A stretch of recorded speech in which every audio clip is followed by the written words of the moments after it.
Open the VMI 3500 box and remove the top shipping foam.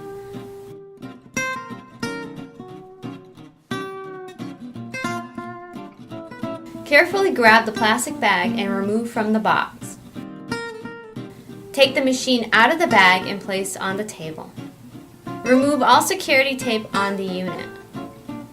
Inside the machine, there are shipping foams that need to be removed before use. First, remove the back panel by turning the screws counterclockwise. Loosen all 4 screws and your back panel can be removed easily. Now remove your side panels by lightly pushing and sliding out. Remove both panels. There are a total of 5 internal foams to remove. First, remove the large supporting top foam over the motor. Second, remove the front foam in front of the motor. Next, remove the small foam in back of the motor on the top. And finally, there are 2 foams in the bottom of the motor that need to be removed. You can remove them easily by slightly pushing the motor forward.